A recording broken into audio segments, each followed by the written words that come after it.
सर्वांना सादर नमस्ते जी.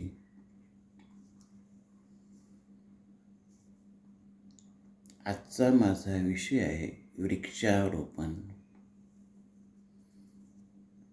एक अनुभव मी आपल्या पुढे सादर करीत आहे, जो आपल्यालाही म्हणजे फायद्याचा होईल. त्याचं झालं असं की कालच्या 12 ऑक्टोबरला रविवार होता आणि आमचे महाराष्ट्र पूर्वचे पतंजलीचे प्रभारी श्री अनिलजी अमृतवार यांनी यावेळेस आपण वृक्षारोपणला जायचं असं म्हणाले. मी एक संपूर्ण घटनाच आपल्यासमोर ठेवत आहे. सकाळी 9 वाजता आम्ही नांदेडच्या अशोकनगर पाण्याच्या टाकीजवळ सुमारे 22 लोक एकत्रित आलो. प्रत्येकाजवळ जवळजवळ कार होत्या, तरी आम्ही 4-5 कारमध्ये ॲडजस्ट झालो होतो. तेथून आम्ही नांदेडपासून एक 15 किलोमीटर अंदाजे अंतरावर वासरी नावाचं गाव आहे. त्याचा पोस्ट आमदुरा किंवा शिकारघाट म्हणा, तालुका मुदखेड येथे गेलो. 10 वाजले तिथं जाऊन पोहोचायला. पोहोचल्यानंतर आम्ही आमच्या पुढील कार्यक्रमाला लागलो. पतंजलीचे बॅनर लावले, झेंडे हातात घेतले, गळ्यात श्रद्धेय स्वामी रामदेव बाबाजी आणि आचार्य बाळकृष्णजी यांच्या फोटो असले गळ्यात पट्ट्या घातल्या आणि आमच्यापैकी जे तरुण लोक होते, सशक्त होते, त्यांनी हातामध्ये एक कुंडी घेऊन मुख्य रस्त्याला सडकेपासून ते सडकेच्या बाजूलाच त्यांचं शेत होतं, त्या शेताकडे निघालो. आमचे आज ज्यांच्या शेतामध्ये हे रोपं लावायची होती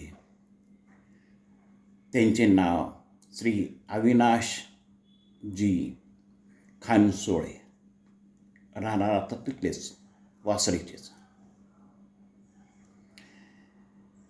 त्यांनी सांगितलेल्या ठिकाणी आम्ही गेलो.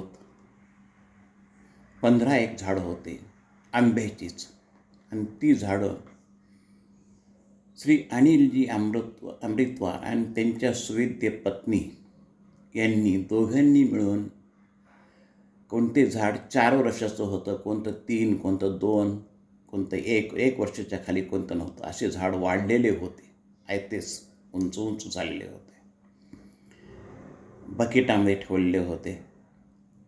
त्या ठिकाणी आम्ही गेलो. झाड लावण्यासाठी श्री अविनाशजी खानसोळे यांनी जागा दाखवली. ह्या धुऱ्याच्या आत आपल्या साधारणतः ओहोळ होता, पलीकडे होळ होता, आणि त्या होळाच्या अलीकडे धुऱ्याच्या आत काळी घोर जमीन, गंगथडीची, गोदावरीलाच इकडे गंगा म्हणतो आम्ही, गंगथडीची जमीन. त्या ठिकाणी खड्डे खोदले आणि आमचा बॅनर्स वगैरे सगळे सोबतच होते. ग्रुपनं समूहानं आम्ही ती झाडं लावली, खड्डा खोदून त्यामध्ये. अर्थात अविनाशजीचे जे सहकारी होते, पवार म्हणून आंबेड्याचे आणि शिंदे म्हणून रोही पिंपळगावचे, या सगळ्यांनी खड्डे खोदण्याचं काम केलं. आम्ही त्याच्यामध्ये रोपं मातीसहित लावली. फोटो नंतर आम्ही टाकू, त्यांचे किती सुंदर दृश्य होतं ते वेगळं टाकलं. त्या नुकतंच पाऊस पडून गेलेला होता त्यावेळेस, म्हणजे जमिनीत ओल होती आणि ते झाड लावले. आम्ही झाडासोबत फोटो काढलो. एक साधारणतः अर्धा ते पाऊण तास, 1 तास समजा हा कार्यक्रम चालला. 15 झाडं आम्ही तिथं लावली. त्यानंतर त्या शेतातच लिंबाचं झाड आहे खूप मोठं. त्या झाडाखाली आसन अंथरलं होतं. फारी ज्या म्हणतात इकडे शेतकरी लोक सोयाबीनवर झाकायला किंवा इतर काही करायला फारी वापरतात, खळं करायला. ते फारी अंथरली. त्या फारीवर आम्ही सगळेजण बसलो. आमचे जे प्रमुख होते श्री अमृतवारजी आणि श्री राम शिवपनरजी आणि श्री माळगेजी, हे त्या ठिकाणी त्यांना त्या फळं घेऊन आणायचे असतात, कॅरेट. त्या कॅरेटला पालथं घातलं, त्याच्यावर एक पोतं वगैरे टाकलं काहीतरी आसन, आणि त्याच्यावरती बसले. आम्ही फारीवर बसलो होतो. श्री अनिल अमृतवारजी सांगत होते, ही झाडं मी त्यांच्या शब्दात, म्हणजे ते टेप करून घेतलं नाही, आम्ही टेप करून घेतलेले आहेत, पण ते इथं देऊ शकत नाही तसंच. हे झाडं आम्ही उन्हाळ्यामध्ये आंबे, चांगले आंबे, केशर, देवगड, पुन्हा आणखी रायगड, असे आंबे खाल्ले.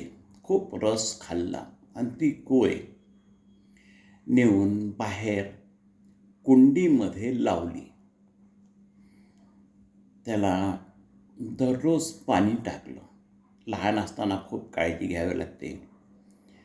आणि ती झाडं आम्ही, कोणतं झाड 4 वर्षाचं, कोणतं 3 वर्षाचं, 2 वर्षाचं असं आम्ही वाढवलं. ते म्हणाले की आमचा हा उपक्रम, म्हणजे पतंजली परिवारातर्फे हा उपक्रम, अर्थात प्रमुख अनिल अमृतवारजीच, ते म्हणाले की हे उपक्रम 2018 पासून सतत दरवर्षी चालू आहे. मग त्यात आवळ्याची झाडं वाटप करतो, रोपं वाटप करतो, किंवा इतर कुठलेही रोपं जे आपले औषधी आहेत किंवा फळाचे आहेत, असे आम्ही वाटप करतो. शेतावर जातो आणि ते शेतकऱ्यांना विनंती, पहिलेच ठरविलेलं असतं, आणि तिथं केला. त्या केल्यानंतर फोटो काढले आम्ही. आमच्यापैकी महिलासुद्धा आल्या होत्या, 6 महिला होत्या. पतंजली परिवाराच्याच, अर्थात माळगे ताई आणि अनिल अमृतवार यांच्या पत्नीही आल्या होत्या. असे बरेचसे लोक आले होते. त्यांनीसुद्धा म्हणजे झाडं लावलेली आहेत, त्यांच्या हस्तेसुद्धा झाडं लावले आहेत. हे सगळं आम्ही 1 तास लागल्यानंतर आम्ही तिथं आमची दरमहा पतंजली परिवाराची मीटिंग होते. सहसा पहिल्या आठवड्यात होते, पहिल्या रविवारी होते किंवा दुसऱ्या रविवारी. यावेळेस आम्ही दुसऱ्या रविवारी ठेवून घेतलं. तशी ती आमची पतंजली परिवाराची मीटिंग झाली. त्या मीटिंगमध्ये श्री अनिल अमृतवारजी, श्री राम शिवपनरजी आणि श्री माळगेजी यांनी ते मीटिंगच्याबद्दल, म्हणजे पुढील कार्यवाही काय करायची, पुढील 1 महिन्याचं नियोजन किंवा पुढील 2-3 महिन्याचं नियोजन, ते शिबिरं घेणे, योग शिक्षक तयार करणे वगैरे. म्हणजे मुख्य कार्यक्रम होता वृक्षारोपण. त्याच्यामध्येच आणखी एक कार्यक्रम करून घेतला आम्ही, तो म्हणजे मीटिंग घेतली. आता नोव्हेंबर महिन्यामध्ये 8-9 तारखेला शेगाव आणि अमरावती, शेगावला श्री स्वामी परमादेवजी महाराज येत आहेत. त्यांचे मार्गदर्शन, त्यांच्याकडे जाण्याचं कसा प्लॅन करायचा वगैरे ते ठरलं. ते साधारणतः एक तास मीटिंग चालली, चर्चा, प्रश्न विचारणे वगैरे. त्यानंतर मग त्या तेथील श्री अविनाशजी खानसोळे, जे आज आमचे यजमान होते, त्यांनी आमच्या वनभोजनाचा कार्यक्रम ठरविला होता. त्यांची स्वतःची केळीची शेती आहे. ते केळी बिन रासायनिक प्रक्रिया करता झाडावरच पिकवतात आणि तसं आणून नांदेडला विकतात. तसे त्यांनी 1-2 कॅरेट भरून, टोपले भरून केळी आणल्या होत्या. त्या केळी आम्हाला दिल्या. कितीही खा, 1 खा, 2 खा, 3 खा. त्या आम्ही खाल्ल्या. त्यानंतर त्यांनी खिचडी आणली होती. केळीच्या पानावर खिचडी त्यांनी आम्हाला दिली. ते खिचडी, भूक लागलेली होती. खिचडीवर आम्ही ताव मारला. अतिशय वनभोजनच झालं ते. ते जमीनवर इकडे तिकडे मोराचे पंख कुठं कुठं पडलेले होते. म्हणजे त्या ठिकाणी, त्या भागात मोरही फिरतात हे दिसून आलं. आकाश निरभ्र होतं. आमचा 1 वाजेपर्यंत साधारणतः हा कार्यक्रम झाला. इतर चर्चा, गप्पा झाल्या. आणि पुढच्या वेळेस आणखी असं ठरलं की अनिलजी अमृतवार म्हणाले की सगळेजण आपले सहपरिवार यायचे. पत्नीला घेऊन यायचं, लेकरं बाळं कोण जे असतील घरामध्ये, छोटे मोठे. आणि अशी आपण एक मीटिंग ठरवू. पुढच्या मीटिंगला आपण शक्यतो शेतात जायचा प्रयत्न करू. कारण ते एक वनभोजनही होतं आणि निसर्गाच्या सान्निध्यात गेल्यासारखंही होतं. असा एक सुंदर कार्यक्रम आम्ही अनुभवला आहे. 1 वाजता पुन्हा आम्ही परत निघालो आणि पुन्हा 1:30-2ला नांदेडला येऊन पोहोचलो. पुन्हा वाटेत तिथं जिथं ज्यांची घरं असतील ते सोडले गेले. असा हा एक अविस्मरणीय कार्यक्रम पाहायला मिळाला. यामध्ये एक गोष्ट विशेष जाणवली, तीच मुख्य सांगण्यासाठी मी आहे इथं. ती म्हणजे की खाल्लेल्या कोळी, आंबे खायचे आणि कोळी काय करायच्या, त्या कुंडीमध्ये ठेवायच्या आणि त्यांना 3 वर्ष 2 वर्ष वाढवायचं. फार अवघड काम आहे, जे अमृतवारनी केलेलं आहे. त्यांनी केलं ते. त्यांनी म्हटलं की हा आदर्श प्रत्येकाने घ्यावा.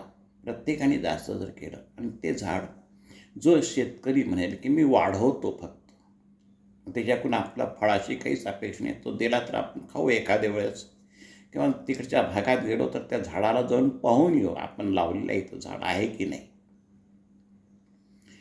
त्यांनी हा खूप मोठं एक पुण्यकर्म केलेलं आहे. त्यांचे मुलं म्हणजे एक IT इंजिनियर आहे, बेंगलोरला असतं. एक मुलगीसुद्धा आहे, MBBS चांगली डॉक्टर आहे. दोघे सुद्धा. त्यांच्या पत्नीही शिक्षिका आहेत, चांगल्या यशस्वी शिक्षिका आहेत. राम शिवपनरजी, त्यांची साथ त्यांना मिळते नेहमी. शिवपनरची जी मुलं फॉरेनमध्ये आहेत, जर्मनीत वगैरे. माळगे जे ते आहेत, ते सुद्धा पती पत्नी जोडपं इतकं सक्रिय असतं की त्यांच्याकडे पाहून इतर लोकही या कार्यक्रमात भाग घेत असतात. एक आपल्यापुढे उदाहरण सांगितलं. बघा, जमलं तर आपण जे फळं खातो त्या फळाच्या बिया रुजवल्या परिसरामध्ये, गच्चीवर, आणि त्याला वाढून कोणाच्या हवाली जर केलं, एक पुण्यकर्म होतं, दान केल्याचं. दान हा इतकं मोठं पुण्य कोणतंच नाही. तर मी ते आपल्यापुढे सादर केलेलं आहे.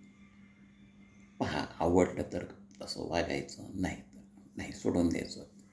ओम. आपण पूर्ण हा ऐकलात याबद्दल आपल्या सर्वांचे धन्यवाद. तुम्हाला आवडलं तर पुन्हा याच्यात तुम्ही असाच व्हिडिओ तयार करा. याच्यात माझ्यात काही मी ट्रेंड अनुभवी तितका नाही, साधारण फक्त माझे विचार आपल्यापर्यंत यावेत. मी जे पाहिलं, जे सुख अनुभवलं ते तर आपल्यापर्यंत ह्या उद्देशानं आपल्याला घ्या. धन्यवाद.